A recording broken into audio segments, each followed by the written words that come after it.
Accesorio antes del hecho. Por Algernon Blackwood. En el cruce de caminos del páramo, Martin permaneció varios minutos examinando el cartel con cierta perplejidad. Los nombres de los 4 brazos no eran los que esperaba, no se indicaban las distancias y su mapa, concluyó con impaciencia, debía estar irremediablemente anticuado. Lo extendió contra el poste y se agachó para estudiarlo más de cerca. El viento azotó las esquinas contra su rostro. La letra pequeña era casi indescifrable a la luz mortecina. Sin embargo, parecía que 2 millas atrás debía haber tomado el desvío equivocado. Recordó ese giro. El camino parecía atractivo. Había dudado un momento, luego lo siguió, atrapado por el atractivo habitual de los caminantes de que podría resultar un atajo. La trampa del atajo es tan antigua como la naturaleza humana. Durante algunos minutos estudió alternativamente el cartel y el mapa. Estaba anocheciendo y su mochila se había vuelto pesada. Sin embargo, no pudo hacer coincidir a los 2 guías y una sensación de incertidumbre se apoderó de su mente. Se sintió extrañamente desconcertado y frustrado. Su pensamiento se hizo más denso. La decisión fue la más difícil. Estoy confundido, pensó. Debo estar cansado, mientras finalmente escogía el brazo más adecuado. Tarde o temprano me llevará a una posada, aunque no a la que pretendía. Aceptó su suerte de caminante y comenzó rápidamente. El brazo decía. Sobre Legacy Hill en letras pequeñas y finas que bailaban y se movían cada vez que las miraba. Pero el nombre no era visible en el mapa. Sin embargo, era atractivo como el atajo. Un impulso similar dirigió nuevamente su elección. Solo que esta vez pareció más insistente, casi urgente. Y entonces se dio cuenta de la excesiva soledad del país que lo rodeaba. El camino, a lo largo de 100 metros, era recto y luego se curvaba como un río blanco que se pierde en el espacio. El verde azul profundo del brezo se alineaba en las orillas y se extendía hacia arriba a través del crepúsculo. Y ocasionalmente pequeños pinos se alzaban solitarios aquí y allá, todo inexplicable. El curioso adjetivo, una vez aparecido, lo persiguió. Muchas cosas de esa tarde quedaron igualmente inexplicables. El atajo, el mapa oscurecido, los nombres en el cartel, sus propios impulsos erráticos y la creciente y extraña confusión que se apoderaba de su espíritu. Todo el país necesitaba una explicación, aunque tal vez interpretación fuera la palabra más verdadera.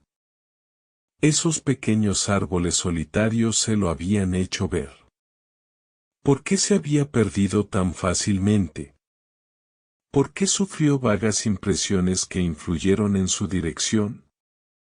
¿Por qué estaba él aquí, exactamente aquí? ¿Y por qué pasó ahora sobre Legacy Hill? Luego, junto a un campo verde que brillaba como un pensamiento de luz del día en medio de la oscuridad del páramo, vio una figura tendida en la hierba. Era una mancha en el paisaje, un mero trozo amontonado de harapos sucios, aunque también con cierto espantoso pintoresquismo. Y su mente, aunque su alemán era del tipo escolar, inmediatamente distinguió los equivalentes alemanes frente a los ingleses. Lamp y Lumpen pasaron por su cerebro de manera muy extraña. En ese momento me parecieron correctas y muy expresivas, casi como palabras onomatópicas, si eso fuera posible a la vista. Ni los harapos ni los bribones habrían encajado con lo que vio. La descripción adecuada estaba en alemán. Aquí había una pista arrojada por parte de el que no razonaba. Pero parece que se la perdió. Y al minuto siguiente el vagabundo se sentó y preguntó la hora de la tarde. La preguntó en alemán. Y Martin, respondiendo sin dudar un segundo, dijo, también en alemán, halb sieben, son las 6:30. La suposición instintiva fue precisa. Una mirada a su reloj cuando miró un momento después lo demostró. Oyó al hombre decir, con la disimulada insolencia de los vagabundos. Gracias. Muy agradecido. Como Martin no había mostrado su reloj, otra intuición obedeció inconscientemente. Aceleró el paso a lo largo de ese camino solitario, mientras un curioso revoltijo de pensamientos y sentimientos surgía a través de él. De algún modo había sabido que la pregunta llegaría, y que vendría en alemán. Sin embargo, esto lo puso nervioso y consternado. Otra cosa también lo había puesto nervioso y consternado. Lo había esperado del mismo modo extraño. Era correcto. Porque cuando la cosa marrón andrajosa se levantó para hacer la pregunta, una parte quedó tirada sobre la hierba, otra cosa marrón y sucia. Había dos vagabundos. Y vio claramente ambos rostros. Detrás de las barbas desordenadas y debajo de los viejos sombreros caídos, captó la mirada de rostros desagradables e inteligentes que lo observaban atentamente mientras pasaba. Los ojos lo siguieron. Por un segundo miró directamente a esos ojos, para no poder dejar de reconocerlos. Y comprendió, de manera bastante horrible, que ambos rostros eran demasiado elegantes, refinados y astutos para los de los vagabundos comunes y corrientes. Los hombres no eran realmente vagabundos en absoluto. Estaban disfrazados. ¿Con qué disimulo me observaban? Fue su pensamiento, mientras se apresuraba por el camino cada vez más oscuro, consciente ahora con absoluta seriedad de la soledad y desolación del páramo que lo rodeaba. Inquieto y angustiado, aceleró el paso. Mientras pensaba en el ruido innecesario que hacían sus botas con clavos en el duro camino blanco, se le acercó precipitadamente la compañía de estas cosas que lo atormentaban como inexplicables. Trajeron un único mensaje definido. Que todo este asunto no estaba realmente destinado a él en absoluto, y de ahí su confusión y desconcierto. Que se había entrometido en el escenario de otra persona y estaba invadiendo el mapa de vida de otra persona. Por algún giro interno equivocado, había interpolado su persona en un grupo de fuerzas extrañas que operaban en el pequeño mundo de otra persona. Sin darse cuenta, en algún lugar, había cruzado el umbral, y ahora era un intruso, un espía, un mirón. Estaba escuchando, espiando. Escuchar cosas que no tenía derecho a saber, porque estaban destinadas a otro. Como un barco en el mar, estaba interceptando mensajes inalámbricos que no podía interpretar adecuadamente porque su receptor no estaba sintonizado con precisión a su recepción. Y más estos mensajes eran advertencias. Entonces el miedo cayó sobre él como la noche. Estaba atrapado en una red de fuerzas delicadas y profundas que no podía controlar, sin conocer su origen ni su propósito. Había caído en una enorme trampa psíquica elaboradamente planeada y cebada, pero calculada para alguien más que él mismo. Algo lo había atraído, algo en el paisaje, la hora del día, su estado de ánimo. Debido a alguna debilidad no descubierta en sí mismo, lo habían atrapado fácilmente. Su miedo se convirtió fácilmente en terror. Lo que pasó después ocurrió con tanta velocidad y concentración que todo pareció concentrado en un momento. De repente y en un montón sucedió. Fue bastante inevitable.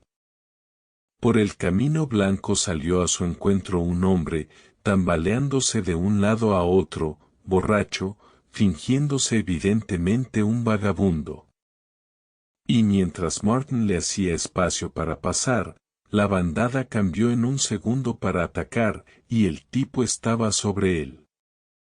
El golpe fue repentino y terrible, pero incluso mientras caía, Martin se dio cuenta de que detrás de él corría un segundo hombre, que lo atrapó por las piernas y lo derribó con un ruido sordo. Entonces llovieron golpes. Dio un destello de algo brillante. Una repentina y mortal náusea lo sumió en una debilidad total donde la resistencia era imposible. Algo de fuego entró en su garganta, y de su boca salió una cosa espesa y dulce que lo ahogó. El mundo se hundió muy lejos en la oscuridad. Sin embargo, a través de todo el horror y la confusión corrían el rastro de dos pensamientos claros. Se dio cuenta de que el primer vagabundo se había deslizado a toda velocidad a través del brezo, y había bajado a su encuentro. Y que algo pesado se había arrancado de los cierres que lo sujetaban con fuerza, y se ajustaban debajo de su ropa contra su cuerpo.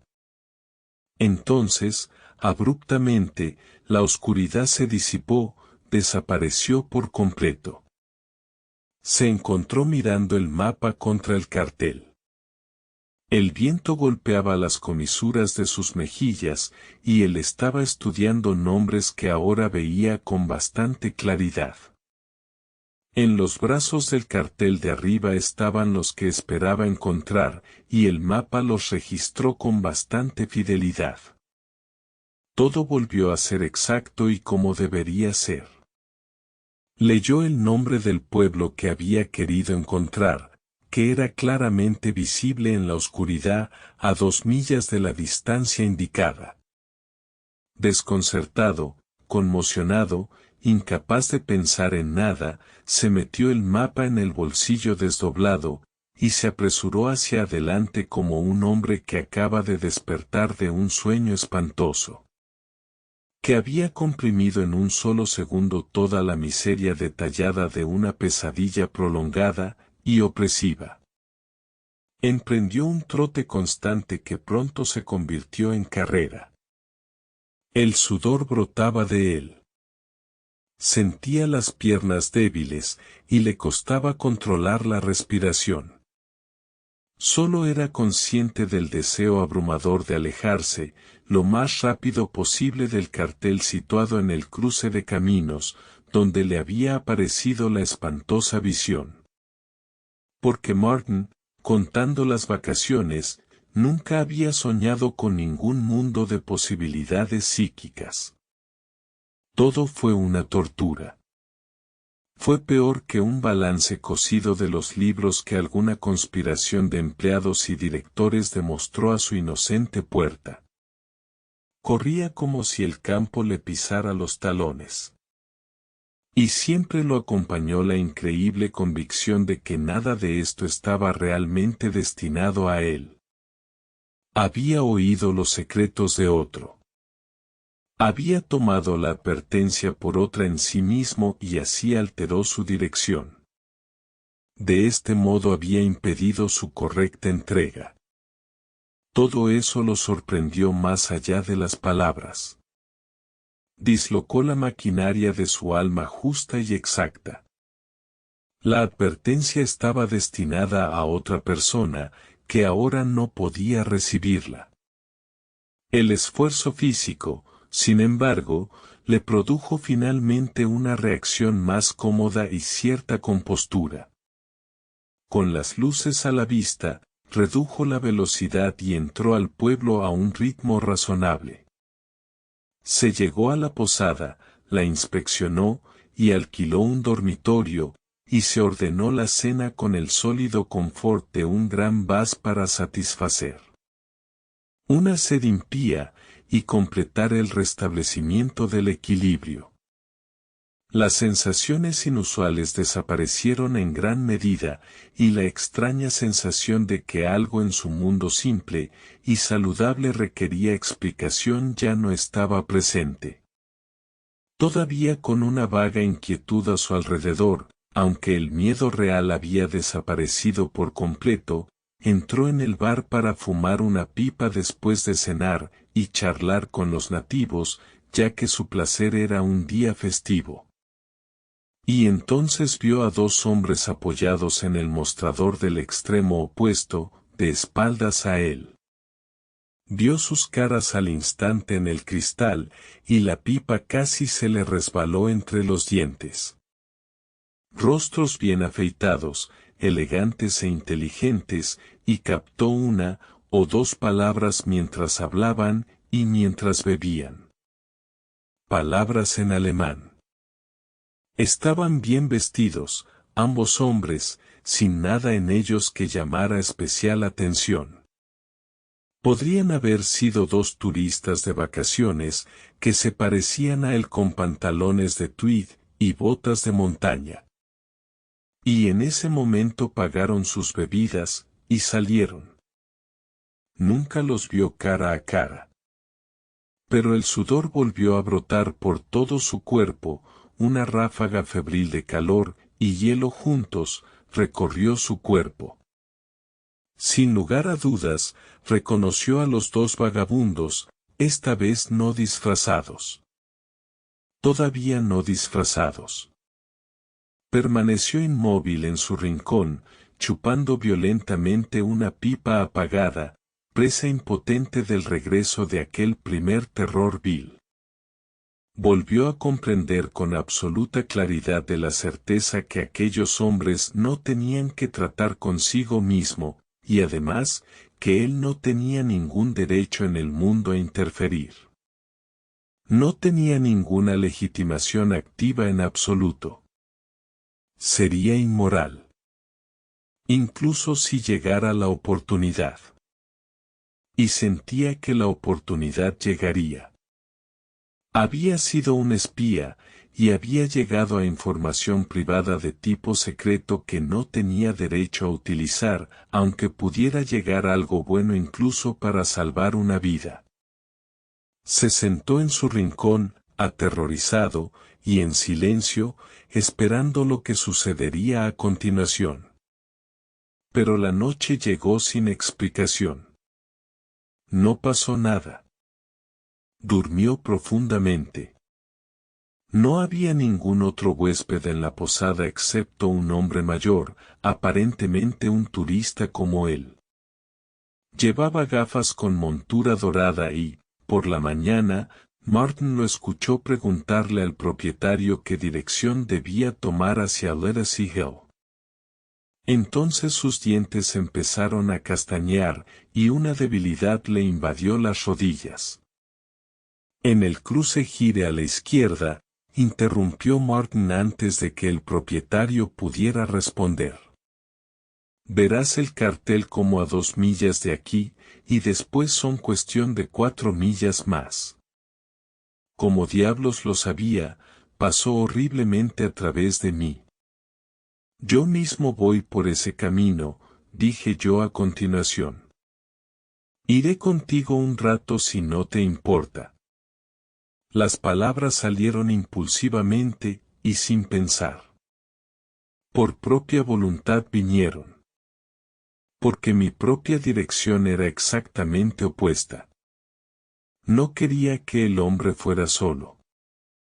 El extraño, sin embargo, evadió fácilmente su oferta de compañía. Le dio las gracias diciéndole que partiría más tarde.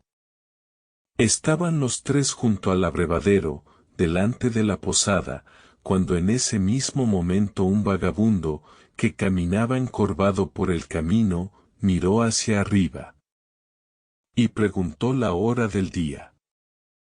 Y fue el hombre de las gafas con montura dorada quien se lo dijo. Gracias. Muy agradecido, respondió el vagabundo, pasando con su paso lento y encorvado, mientras el posadero, un tipo hablador, procedía a comentar sobre el número de alemanes que vivían en Inglaterra, y estaban dispuestos a aumentar la invasión teutónica que él, por su parte, considerada inminente. Pero Martín no lo escuchó. Antes de haber recorrido 1,5 kilómetros, se internó solo en el bosque para luchar contra su conciencia. Su debilidad, su cobardía, fueron seguramente criminales. Una verdadera angustia lo torturaba. Una docena de veces decidió volver sobre sus pasos, y una docena de veces se lo impidió la singular autoridad que le susurraba que no tenía derecho a interferir. ¿Cómo podría actuar basándose en el conocimiento adquirido mediante escuchas clandestinas? ¿Cómo interferir en los asuntos privados de la vida oculta de otra persona simplemente porque había oído, como por teléfono, sus peligros secretos? Cierta confusión interior impedía por completo pensar con claridad. El extraño simplemente me consideraría loco. No tenía ningún hecho sobre el cual basarse. Reprimió 100 impulsos. Y finalmente siguió su camino con el corazón tembloroso y atribulado. Los 2 últimos días de sus vacaciones estuvieron arruinados por dudas, preguntas y alarmas, todas ellas justificadas más tarde cuando leyó sobre el asesinato de un turista en Mersey Hill. El hombre llevaba gafas con montura dorada y llevaba en un cinturón una gran suma de dinero. Le cortaron la garganta. Y la policía estaba tras la pista de un misterioso par de vagabundos, supuestamente alemanes. Gracias por acompañarnos en la obra de Accesorio antes del hecho. Por Algernon Blackwood. Esperamos que haya disfrutado esta historia y, si lo hizo, considere darle me gusta, comentar, compartir y suscribirse.